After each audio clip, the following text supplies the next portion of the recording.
Thanks for coming to this talk on the role of the practitioner in patient lifestyle education. And I'm going to start with I'm going to be a bit self-indulgent and start with a little bit of personal history. So I was just talking to Magdalena, who read my memoirs while she was lying on a Greek beach. And they describe how I led a wild, hedonistic, drug-fueled youth. And I got kicked out of university, travelled for about 3 years, and finally I got sick. I got a really bad case of hepatitis in Morocco. And when I was lying in this tiny village, kind of thinking maybe I was going to die, felt like that, I came across this book, Zen Macrobiotics. I don't know if you know it. So macrobiotics was very popular in the 60s and 70s. It was fundamentally a dietary philosophy of life and diet emanating from Japan, talking about, it basically promised that if we ate a simple diet of natural foods, unrefined foods, lots of whole grains, vegetables, beans, things we take for granted now, no sugar, very little dairy or meat, so kind of vegan, it could transform our health. And I badly needed that at the time. I needed to turn my life around and I needed to get better. And I also, discovering this meant that I'd actually, for the first time, discovered something that I was passionate about and wanted to throw myself into. So I opened, with a friend, a natural food shop in Brighton, in South, well, you know where Brighton is, Infinity Foods, which is now quite a big business, actually. It's a workers' co-op. And the philosophy behind what we were doing was not a business philosophy. It was the idea that through diet, we could improve our personal, individual health. We could improve the health of our families and our communities. And because of the emphasis on organic food, we could improve the condition of the soil, the environment, and the planet. So it's quite a big aim. And then that had been going for a few years, and several of us who were involved in it, including myself, had started to discover things like yoga, Tai Chi, meditation. This was the early 1970s, so these were pretty unusual. And so we opened a charity called the Brighton Natural Health Charity to offer classes to these things, to make them available, to kind of broaden this idea that how we live and the kind of things we practice can be transformative, physically, emotionally, mentally, through self-cultivation practices. And that's still going today. And we've got the strong charity arm where we try and offer these things out to various disadvantaged groups in the community. So then because macrobiotics was based on a bit on kind of Japanese traditional medicine, I'd become familiar with shiatsu a bit. I knew some of the acupuncture meridians and points, and I decided to change career and took up Chinese medicine. I practiced acupuncture and herbal medicine till about 10, 15 years ago. And then another change came upon me. I stopped practicing and I moved into what you might call health education. I was particularly enthused by the Chinese Yangsheng nourishment of life tradition, which basically is 2,500 years of wisdom passed on generation to generation about how to live in a way that will maximize mental, physical health, well-being for us all. So the reason I tell you that is just for me, I also practice and teach Qigong. That's my practice. So I say that just to illustrate that for myself, I've come full circle. So from kind of promoting health in the community, then kind of narrowing down into treatment of individuals, and then stepping back and being really interested in individual and community health through lifestyle. So incidentally, I haven't timed this. I have no idea that it's going to be half an hour or an hour. Well, it won't be an hour and a half, I promise. So the first question is, what is a doctor, and particularly, what is a wise doctor? So, we have this idea in the Chinese tradition that the doctor's role is quite a high one. The Neijing talks about the sage, the wise person, and that can be an intimidation for us. Am I wise enough to be a wise doctor? But I don't think it has to be intimidating. A Chinese medicine practitioner becomes wise through the gift of understanding of Chinese medicine. That is already a gift of great wisdom. And then they become wiser through practice and through encountering hundreds, thousands, who knows, tens of thousands of patients over the years. In the same way that the old 19th century family doctor grew wise, living in a community, knowing people, knowing people's lives. The role of the traditional country doctor was at least as much related to understanding people's lives and lifestyles as it was to actual applying medicine. That was considered to be what the doctor was. In this country, we have a National Health Service that we are, I think most of us, incredibly proud of, very lucky to have, despite the challenges that it faces. But we could ask the question, should it actually be called a health service, or should it be called a disease service? Because I don't know the exact percentage, but probably something like 97% of the resources of the National Health Service go into treating disease. So let's call it a National Disease Service.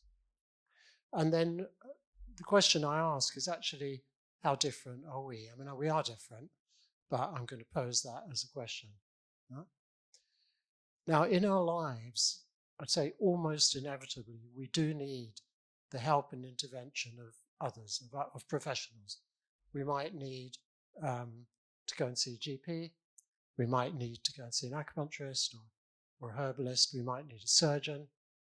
We might need a physical therapist. And it's wonderful that there are skilled people we can turn to when we're in need. That's a wonderful gift we give each other as human beings.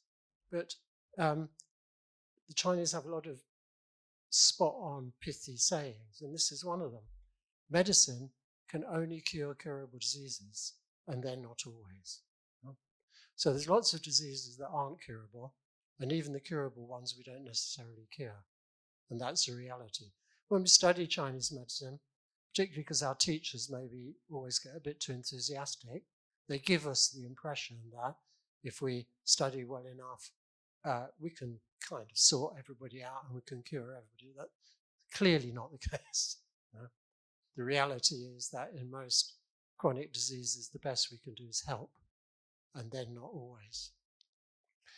So when I started getting interested in the Yangsheng tradition, so Yangsheng is the Chinese term usually translated as nourishment of life. That's the tradition I mentioned of the wisdom of cultivating oneself to maximize the chances of living long and living healthily long, not living long and being sick for the last several years or even a couple of decades, but living healthily long. I used to say it was a branch of Chinese medicine.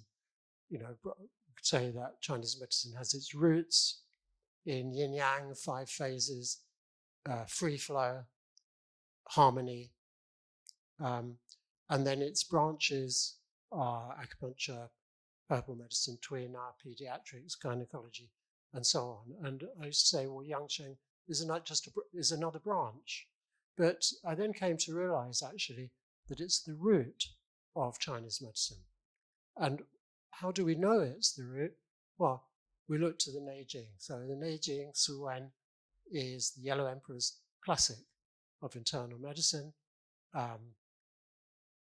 often referred to as the Bible of Chinese medicine. And most books lay out their key message at the beginning of the book. Yeah? So this is what page 1 of chapter 1 of the Neijing says. I'll leave you to read it.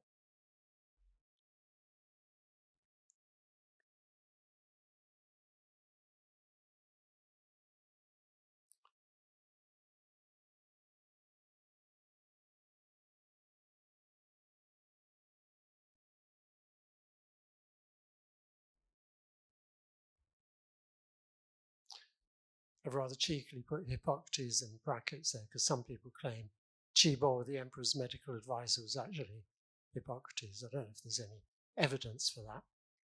So the Neijing is really interesting and important. It has these fundamental key ideas. So disease, they said, or the Neijing says, is due to rational, not magical causes. So we don't get sick because we've offended God. We don't get sick because we've offended the gods, or we don't get sick because a neighbor has put the evil eye on us or something weird like that. We get sick for identifiable rational causes. That is really radical for 2,000 years ago, when you think that even up to 15th, 16th century in Europe, people believed, or the church tried to teach people, that belief was due to disease was due to sinning against God. Neijing told us that our own behavior, our lifestyle, is a major determinant of our health and longevity, and that the role of the doctor was something higher than simply being a technician. However important that is. And the higher level of doctor, which I would say we can all aspire to, teaches and models good health behavior. And then we have in chapter 2 this wonderful passage. I mean, I imagine you know these, but I'll read that actually. The sages didn't treat, and I prefer to think of it as intervene.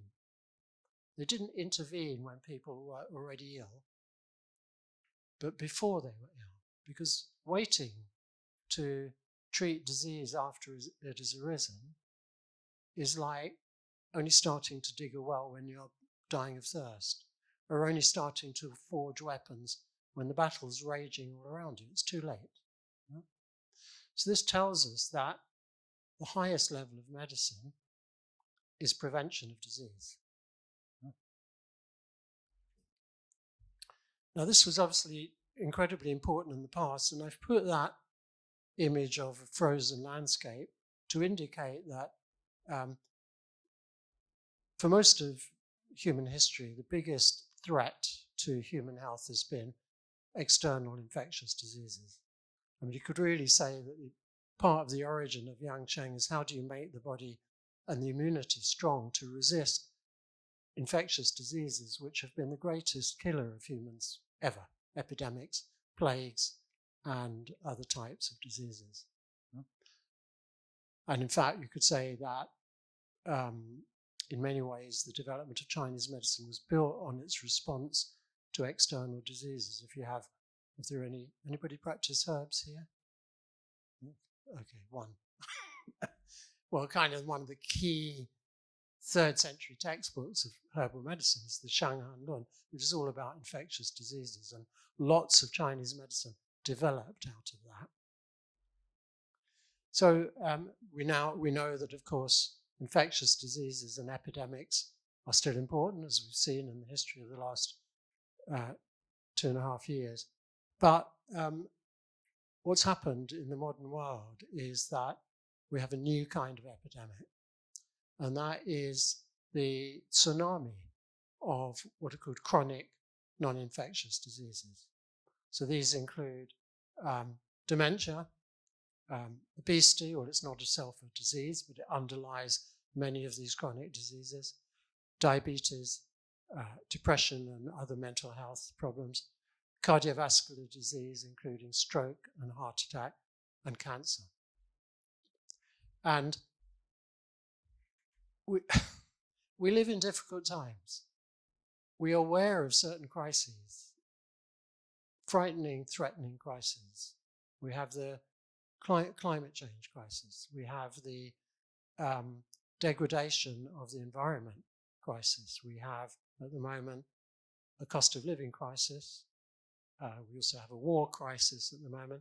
But there's one crisis that nobody really talks about, and that is the crisis of the rise in chronic disease. If you sit in the health department of any government in any country and you look at the stats, the approaching stats, it's absolutely terrifying, because the projections are that the incidence of all those diseases that I mentioned are going to double within the next 20 years. So if you take cardiovascular disease, for example, it's the biggest killer worldwide. 40% of the American population are expected to suffer from cardiovascular disease within the next 20 years, with a cost of $20,000 per person per year.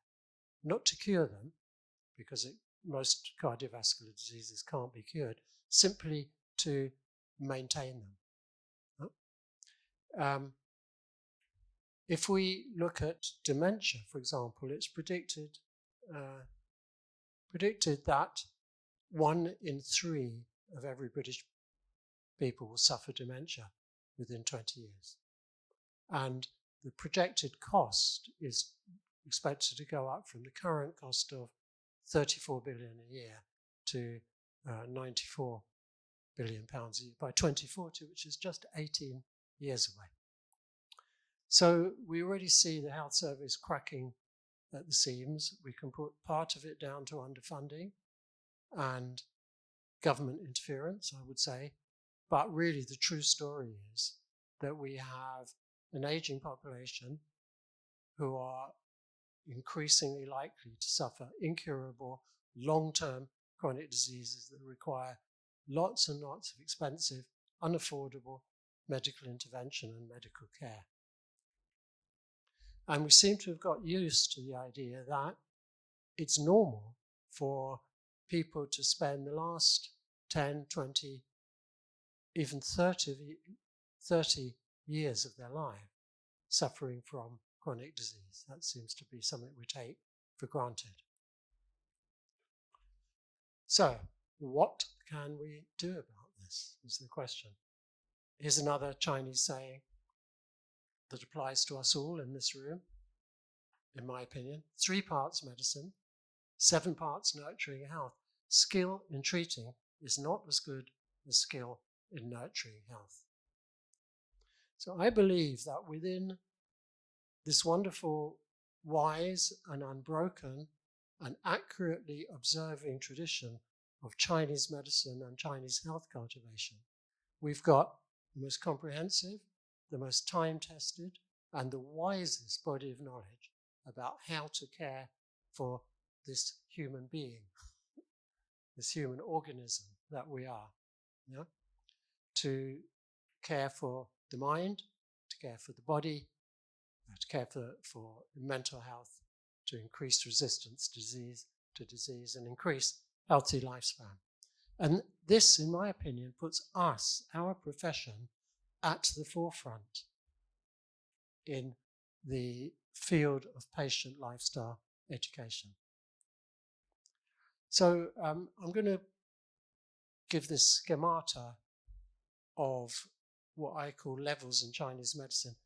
And there's a slight risk I may offend somebody in here, but it's not the end of the world.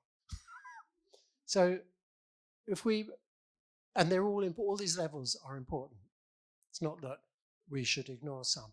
So there's a level at which we treat, and we do treat symptomatically. It's not a bad thing. Sometimes the pressing situation, especially urgent or critical conditions, we don't have time to go into pattern differentiation and diagnosis. We treat. That's symptomatic treatment. The second level is a form of pattern differentiation, which is one of the key characteristics, of Chinese medicine, but it's channel differentiation. And there are an ever-growing number, to my eyes, of go to this seminar, go to this week, go to this series of weekends and learn one of these systems of channel differentiation like Dr. Tan method or Master Tung or Meridian Wave, and there's probably dozens more that I don't even know the names of, and they're clearly clinically effective. So I'm not questioning whether they help, for example, to relieve pain.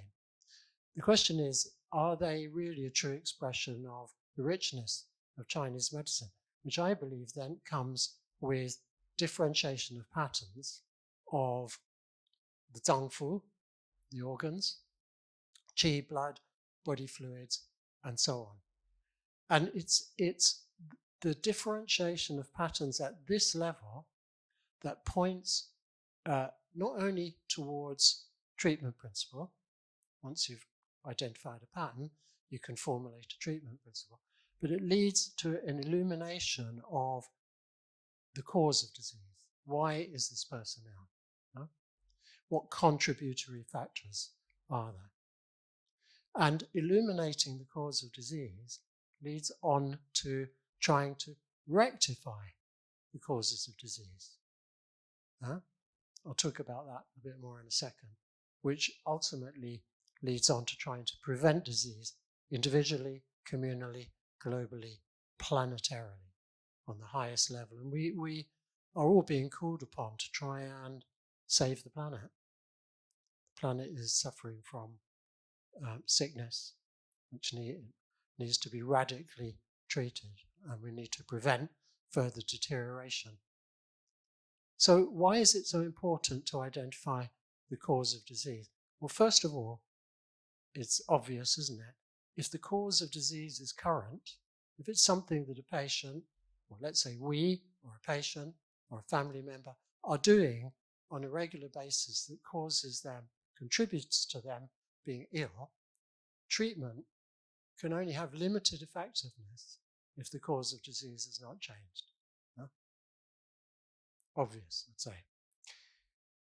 Quite often, sometimes, we find that the cause of disease is in the past. It's something that happened to somebody some time ago. It could be a long time ago. It could go back to childhood, both physical, emotional pressures, bullying, abuse. It could even go back to before childhood. So we now know, well, it's not that we know, Chinese medicine has always known, there's now ample evidence that significant shocks and traumas to a mother during pregnancy will affect the lifetime health of the fetus. So those are past events that can't be changed. But we can give to our patients the gift of understanding. Patients respond to framing, to meaning. If you understand why you have this problem, it's not your fault, it's something that happened in your past, it can improve our ability to live with and accept the limitations of an illness. It doesn't mean we can't help still, but it may be ultimately incurable. Understanding the cause of disease also helps understand the scale of the challenge. You know, is this a disorder? I mean, just rather obviously, and it's very crude. If a cause of disease is a month ago, more likely it can be cured or treated quite quickly. If it goes back several years, if it goes back to childhood, it gets potentially harder and harder to treat because it's more deeply embedded in the body. So when we understand this and share this with the patient, they can then understand, okay, well, as Shakespeare says, climbing steep hills requires slow pace at first. You have a dialogue with the patient and you help them understand that this is an old problem that's really deep-seated. This is going to take time. It's not going to be 3 weeks or 6 weeks. This might take a year of treatment or whatever.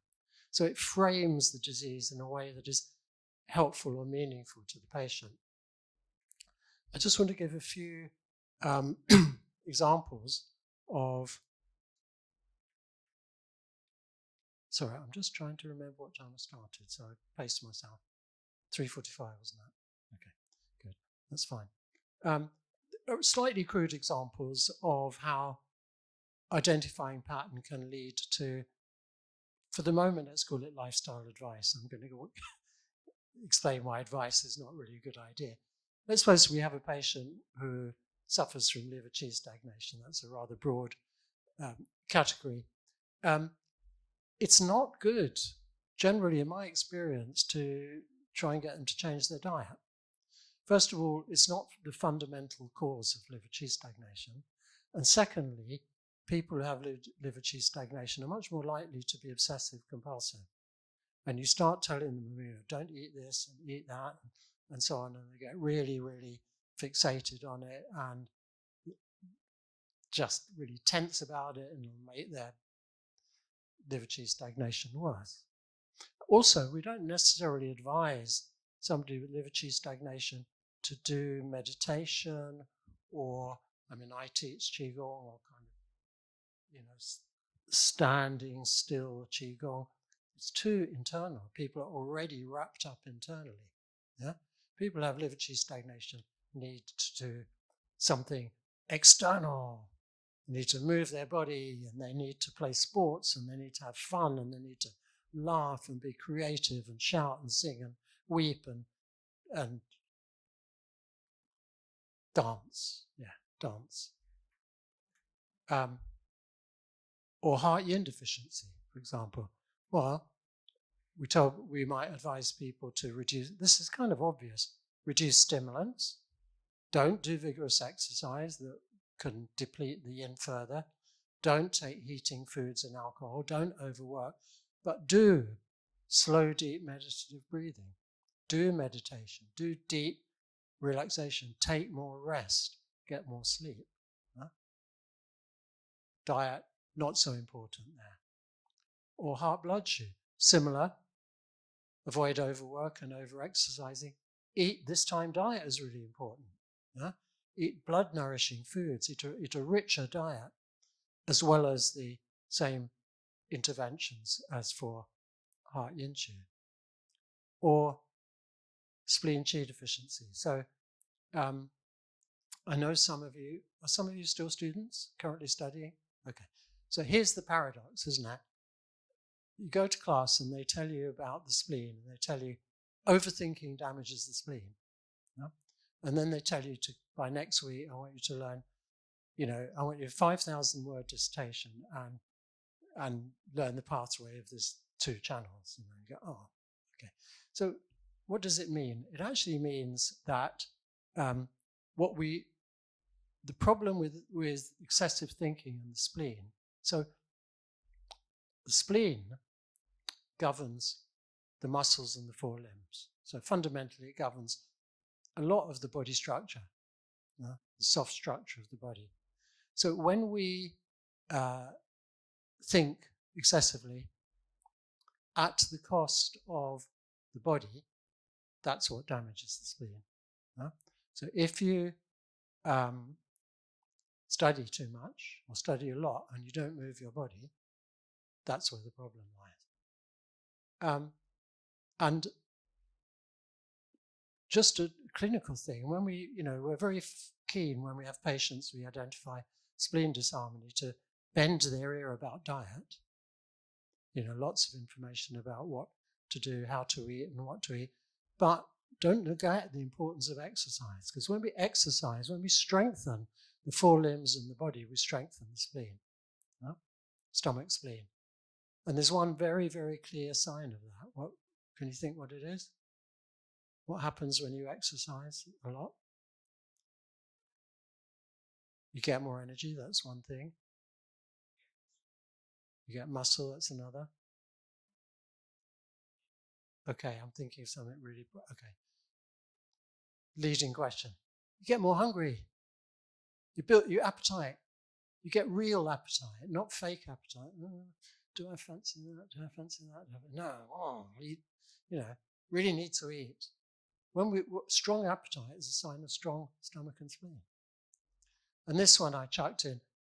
I don't know whether you're familiar with the pattern of gallbladder Qi deficiency. This is a very challenging pattern. It's basically, a typical example is a child who is, in young childhood, is humiliated, criticized, abused, not allowed to make a noise. In 5-element terms, their wood is not allowed to spread and grow. Every time it shows signs of beginning to spread and grow, it's kind of chopped off. So it's a very damaging pattern, and we encounter people like that who lack courage. They're fearful, they're timid, they're indecisive. They don't get angry, they can't get angry. It's like that facility has been almost annihilated in them. And they do incidentally often evoke irritability in us. I don't know if you've ever encountered that.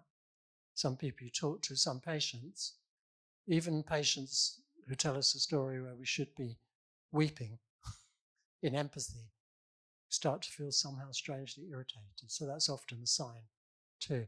This is very difficult. I don't think Chinese medicine can treat it. I don't even think psychotherapy can treat it, but I think this can go a long way. Martial arts, to build, gallbladder is courage in Chinese medicine. You can build gallbladder Qi, gallbladder power. And there's a deeper level. Sorry, I'm just going to say, can I just offer on top of that that's something that I've seen personally in my grandson. He's 10, since his father's been working from home. And so it's all been, shh, Daddy's on the phone. Yeah. Daddy's in a Zoom meeting. Yeah. And I think that's something that's come out of lockdown. Okay, interesting. So I'd like to just, I don't know if anybody was at Charlie BAcC's talk, but he mentioned this, Dr. John Shen, who came to Britain in the 1980s and had a really massive influence on my generation of practitioners. And when I say my generation, I mean myself, Giovanni Macioccia, Julian Scott, Charlie BAcC, and many more. Richard Blackwell, who's not here now.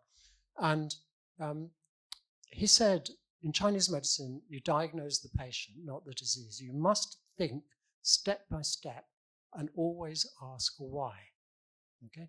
So his approach, and he was the most fantastic doctor any of us had ever met. He was a herbalist. So he had in his lifetime treated tens of thousands of patients, because when you're a herbalist, you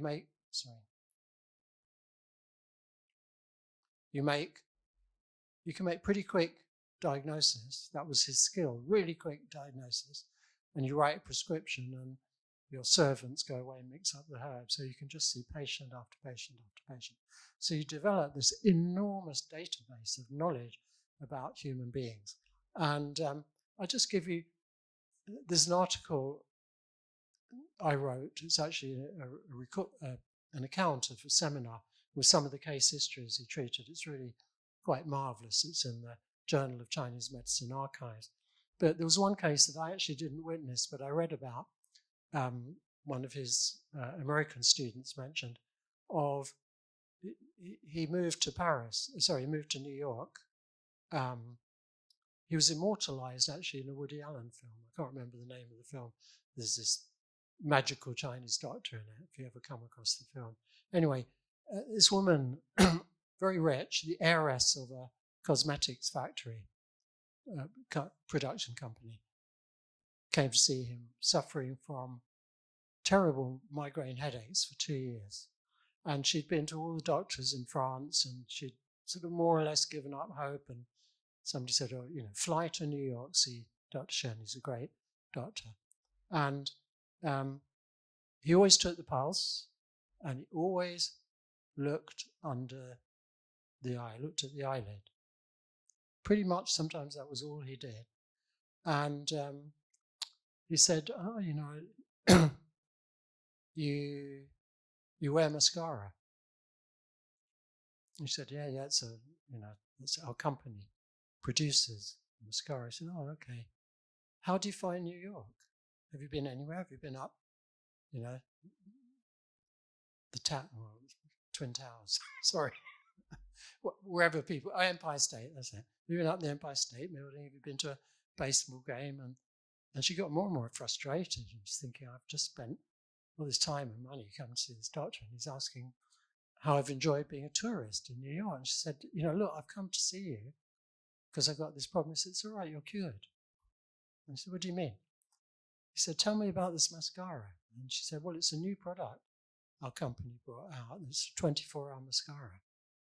And he said, when did you start wearing it? And she said, 2 years ago. Yeah. So what he'd done in like 1 minute, he'd taken the pulse, no disease, not internal disease. Yeah? He looked under the eyelid, he saw a redness, a sign of allergic response. And that was it. She stopped using the mascara and she was cured. There are dozens of examples of him understanding some factor in somebody's life that caused their disease, and it couldn't be changed without changing the underlying factor. Now that's a very high level of skill, maybe one we can't easily achieve. So what is achievable if we want to be this kind of higher level of doctor? The first thing is to model healthy behavior. There's a story of Gandhi, Mahatma Gandhi. A woman brought her son to him and said, my son is addicted to sugar and sweets, please tell him to stop. And Gandhi said, okay, come back in 3 days. And she brought the boy back in 3 days, and Gandhi said, listen, my son, sweets are not good for you, you must stop eating them. And she said, thank you. And why did I have to wait 3 days? And he said, well, I had to stop eating sweets first. So we have to model what we want our patients to be. The second thing is information. And I would say, I might come back to this if there's time, I don't think advising patients, a lot of patients don't respond well to advice, because many of us have got a rebellious child inside us. And you sit there going, I would really strongly advise you to not eat so much dairy foods. And they're going, yes, doc, yes, I promise. And the little child inside them is going, won't, We all know this, don't we? We all know, I think I'm going to jump the gun here, but no, I won't go into that yet. So instead of giving advice, we just give information. It's neutral. Chinese medicine says that, blah, blah, blah. There you are, there's the information.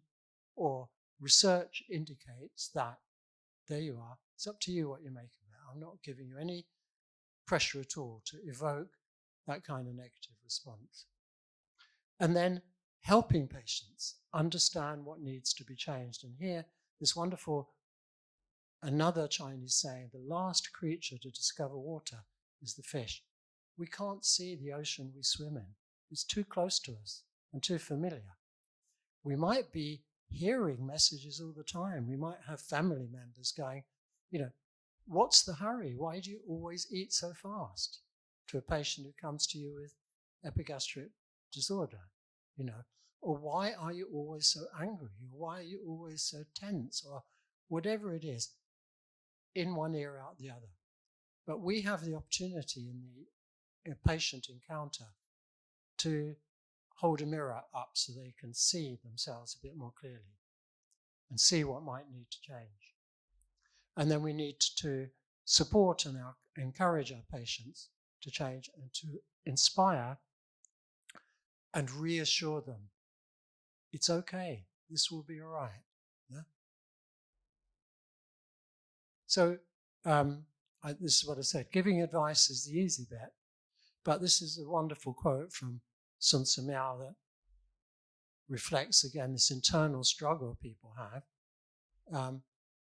When we don't live out our full life, or our life is cut short is because we don't love ourselves enough. We don't cherish ourselves enough.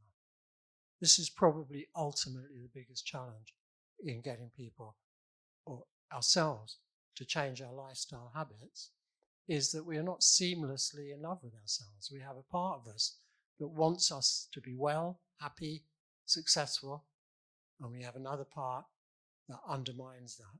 We make resolutions and we fail to fulfill them.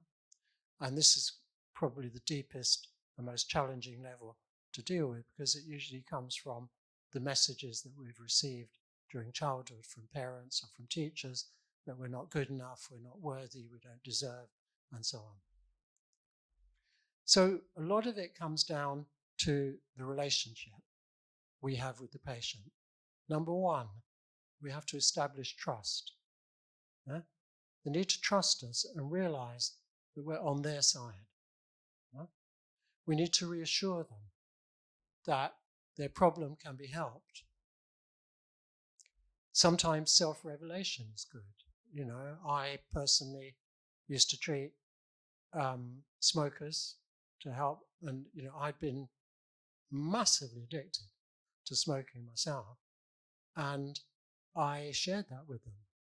You know, that I struggled, and it was a really big struggle for me, but I succeeded, and that some self-revelation can be reassuring to a patient.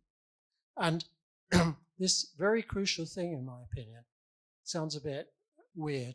What state is our autonomic nervous system in? Okay?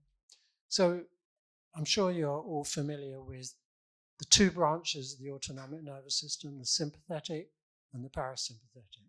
Sympathetic, kind of called the fight or flight response. A lot of people that we see, and a lot of people in society today, suffer from varying degrees of being stuck in sympathetic dominance. Now, we need the sympathetic nervous system when we encounter threat or danger. We also like it through choice when we go and see a scary movie or do a bungee jump. We love that thrill. That's the sympathetic nervous system because of all the physiological changes that happen. But when we become stuck in it, we have varying levels. So it doesn't have to be really acute. It can be subacute of we're fearful, we are anxious, we feel stressed, we feel defensive, we can't trust people, we can't be close to people, and so on. We have poor judgment, poor reasoning, and so on. PTSD. Yeah? These are symptoms of being in sympathetic dominance, and a lot of people who walk into our door in the clinic will be to varying degrees in that state. Yeah? And it's bad for our health, really, really bad for our health. It burns energy in the cells, but it leads to chronic cell inflammation.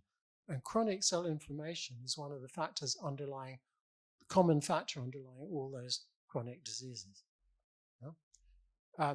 So one important piece of advice I would give to practitioners, don't overemphasize the negative.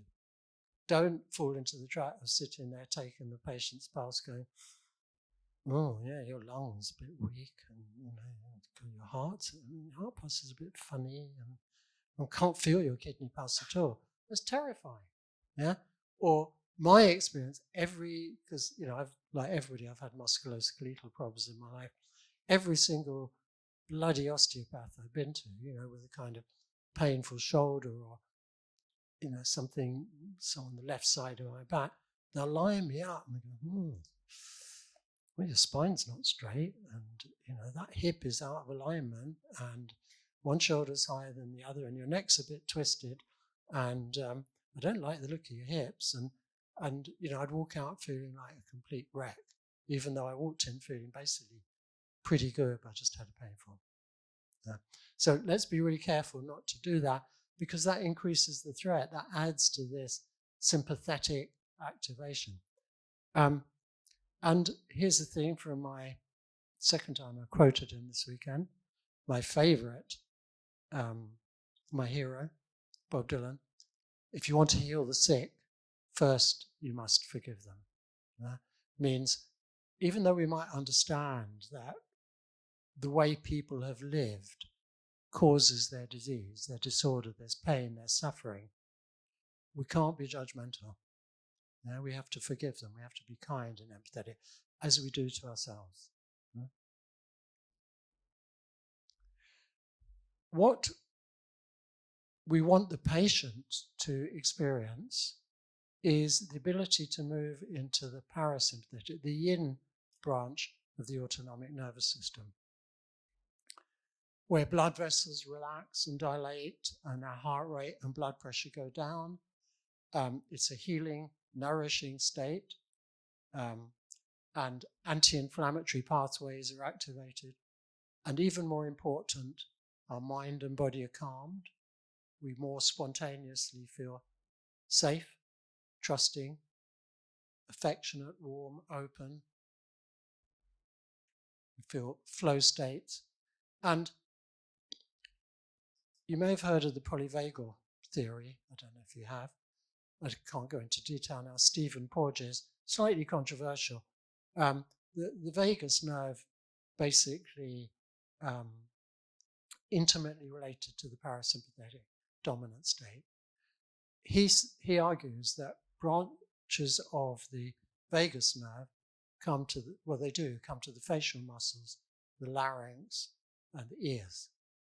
And he says that human beings evolutionarily have progressed from very early evolution in terms of defense mechanism from the reptilian response, which is the freeze response, which some of us still have.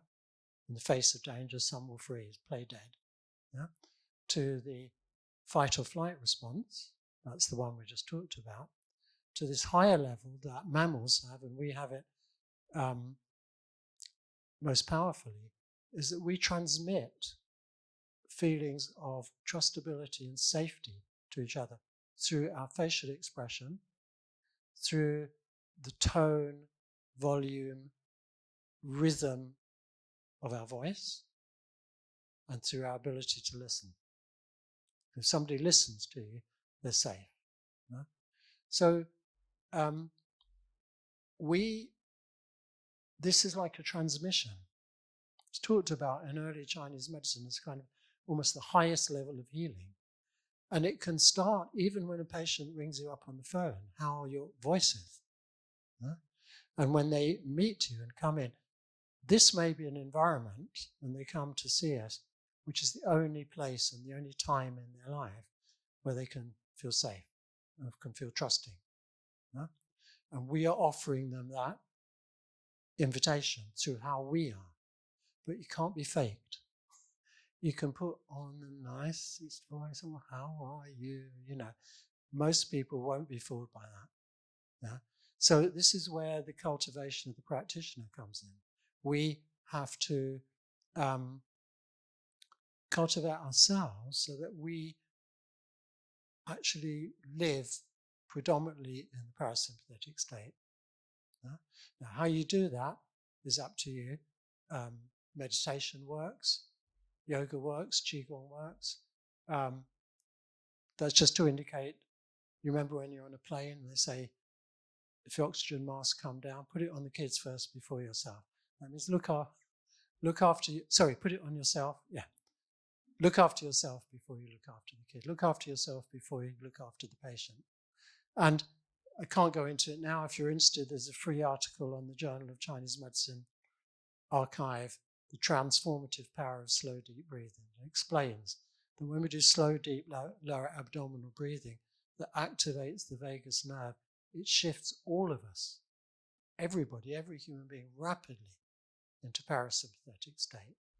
And there's another article we published many years ago saying that patients should be taught this, lower abdominal breathing, and can practice it on the couch when the needles are in, and can go home and practice it. That's probably the single biggest and most beneficial intervention we can make. So time is running out. I had hoped to leave more time for questions, so I just want to quickly check a few things. Don't thrust advice on the patient. Huh? It's up to them whether they want to be given advice or information. If you do it too soon in the encounter, they'll put their defenses up. So the kind of things we can do is inquire rather than lecture. Are there changes you'd like to make? What might your goals be?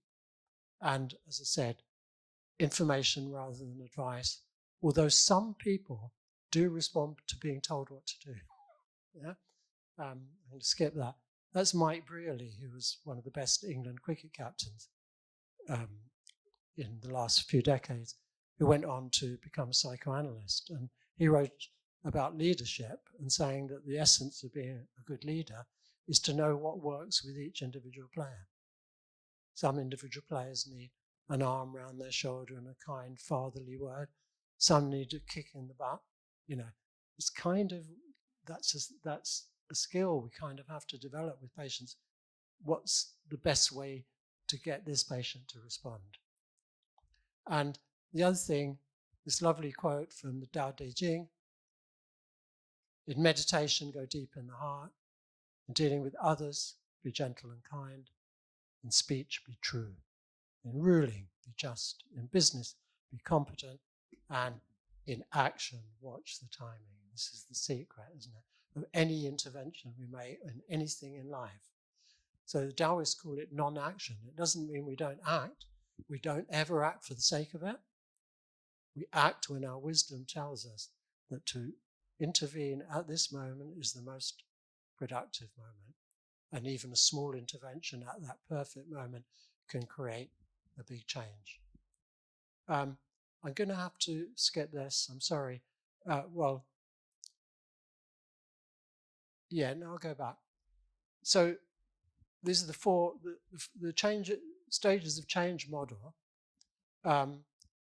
Number one, not acknowledging there's a problem. But people who come to acupuncture are already kind of ripe. They probably are at the contemplation stage. They acknowledge there's a problem. They're unsure about what to do. Do they really want to make a change? And also they're much more likely to be in the preparation stage. They're ready for change. Yeah? And then we can go into action and maintenance. And action, it's good to make an action plan with a patient to fill the big gap between wanting to change and knowing how to do it. We can make very specific goals. You can just look at those quickly. And you can discuss them with the patient. You can even ask them to keep a diary and to report back to you the next time they visit. So just two more things to finish with. First is, to sum up and to repeat, and I've probably not told you anything you don't know. We have a massive problem, a really, really big problem, which is the chronic disease problem. It's not going to go away unless we get another massive epidemic that wipes out half the population. It's going to get worse and worse and worse. Everybody involved in medicine understands or will understand soon that prevention is fundamental. It's the only thing that can save the situation. Yeah? So we can regard it as part of our work to relate to patients in that way, to understand that part of our job is to help them change things in their life that are not helpful, help them understand what might not be helpful. And the evidence from John Call Westwood, who's doing a PhD on this, is most acupuncturists already do that. To the vast majority do make lifestyle suggestions. I'd like to see a day when our clinics, our acupuncture clinics, are also centres of education, a bit like the Brighton Natural Health Centre I referred to, where we ourselves teach, or we bring in people to teach things like Tai Chi or Qigong. We educate people about healthcare, health, nourishment of life, the importance of diet, the importance of exercise.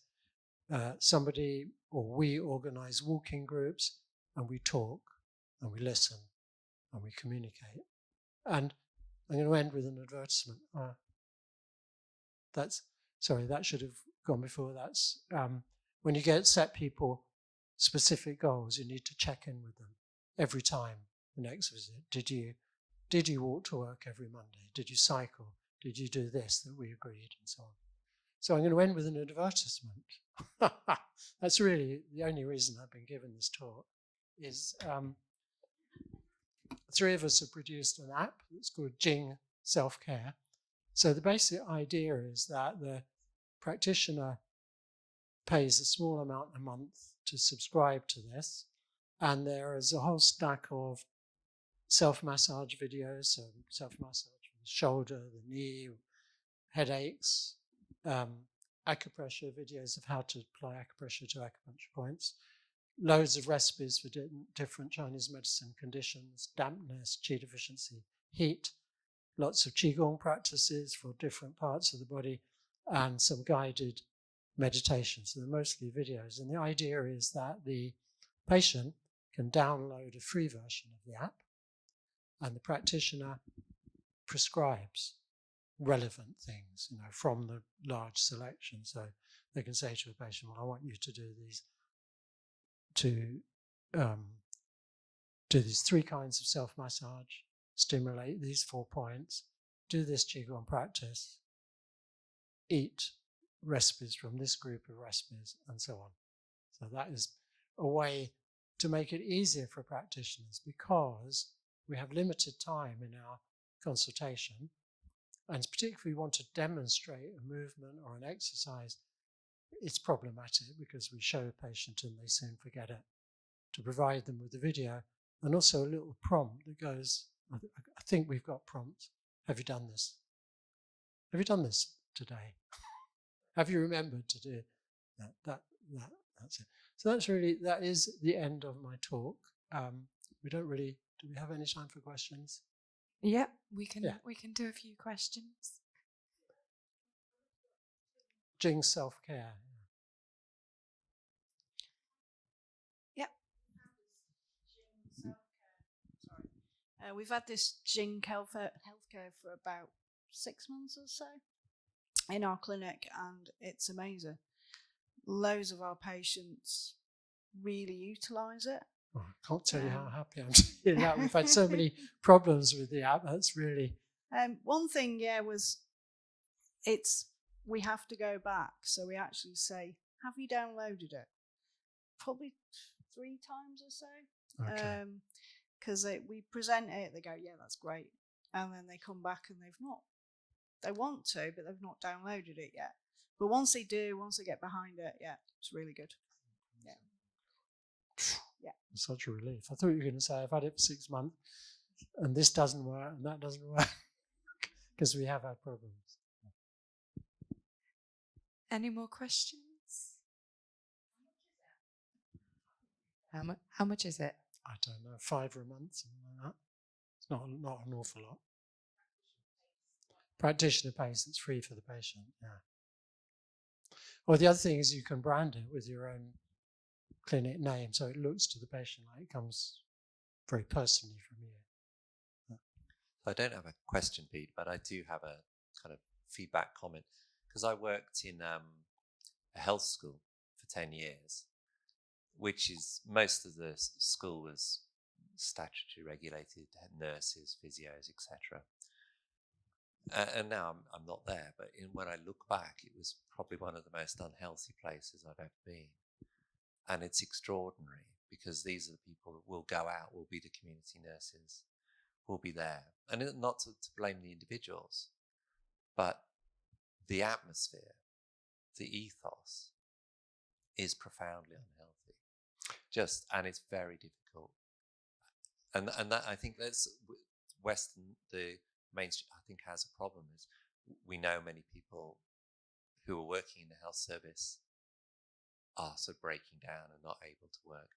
Yeah. And I think this is just our health service is disease, but also the disease creating service. Almost. Yeah. We need, like in many different aspects of life now, we need a revolution. We need radical solutions. I could second that. I trained as a nurse 30 plus years ago, and there was never any emphasis on self-care, and the emphasis was on the patient, of course, all the time. But that was very much like not putting the oxygen mask on myself. I had a breakdown in the early 2000s, and that's what led me into complementary nursing, therapy. But the other thing I was interested in is Michael Mosley. He's a GP, and he developed the 5-2 diet and a lot of the Just One Thing programs that he runs. And I just wondered, have you met him? Would you have a dialogue with him? It would be quite an interesting conversation between the two of you. And he speaks to a large audience, and that could be something key. The trouble is, when, my experience is when I approach biomedical people and mention the word Chinese or Chinese medicine or Chinese philosophy of life, they just run a mile, just shut off. So he might be like that. Yeah. But your point, both your points really emphasize that we have to look after ourselves. That's where it starts. We can't really encourage patients or give them information that we don't follow ourselves. And if we're balanced and reasonably healthy and resilient, it'll shine forth somehow in the way we speak, in the encounter, and that's already healing. It's probably a big part of healing, actually. Should we close it there? Thank you. Thank you very, very much, Peter.